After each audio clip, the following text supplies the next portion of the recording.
This Friday marks the beginning of February, the start of American Heart Month, a time to raise awareness of the #1 killer of women. Heart attacks in women can feel different and are easy to mistake. An Evansville woman is sharing her experience to send a life-saving message to other women with our Susan Simon. I started having symptoms in October, and I really didn't. I justified every symptom I had. Linda Diedrich is a mother of 3 who travels the country for work as a nurse consultant. I'm a workaholic. I admit that.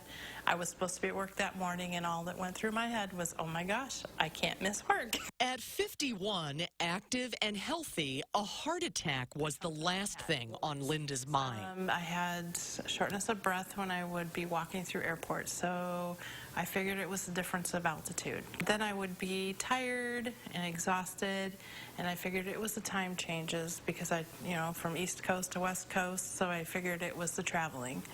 I had pain between my shoulders, and I felt maybe that was from my computer bag. So I was able to justify every symptom I had. But that all stopped on November 19th when Linda was in Chicago for work. And I woke up at 3:30 in the morning, started Googling heart attacks in women, and sat there for an hour and did that. And so then something in the back of your mind was telling you. Yes, absolutely. You knew something was off. Absolutely. So I packed my stuff up.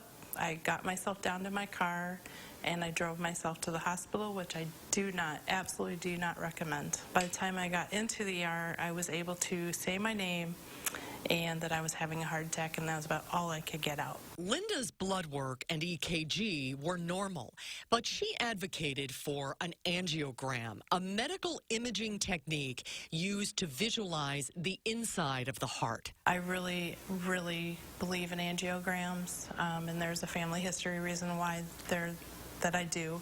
My LAD, your widowmaker, was 98% blocked, and I had no idea. And I don't think they had any idea at that point either. Do you think about what would have happened if you had not gone to the hospital? I do. I believe, and I've been told, that I probably would have been found dead in my hotel room. 80% of cardiac events in women can be prevented, yet heart disease remains the #1 killer, taking more lives than all forms of cancer combined. So a woman who has a heart attack is more likely to die than a man who has a heart attack.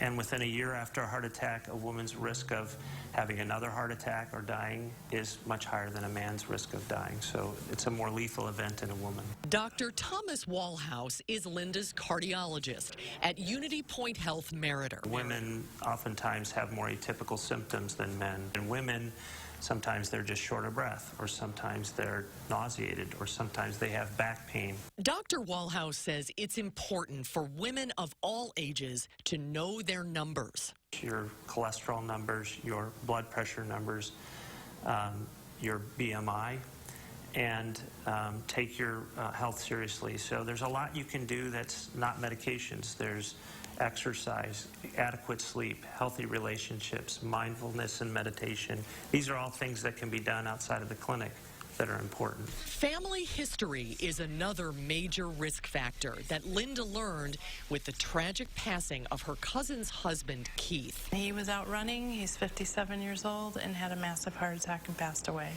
He had had a stress test just months before he died. It was normal. His death actually saved my life because my cousin and I talked, and I was able to push for an angiogram, knowing that I needed to. You wouldn't have known that without I wouldn't have known that. Experience. I wouldn't have known it. So Keith did not die in vain. He saved my life. The American Heart Association's National Wear Red Day is this Friday, February 1st, and people are encouraged to wear red to show support for women and cardiovascular disease. And Madison's annual Go Red for Women luncheon is Friday, February 8th. That'll be at Monona Terrace. Go to heart.org/MadisonGoesRed for more information.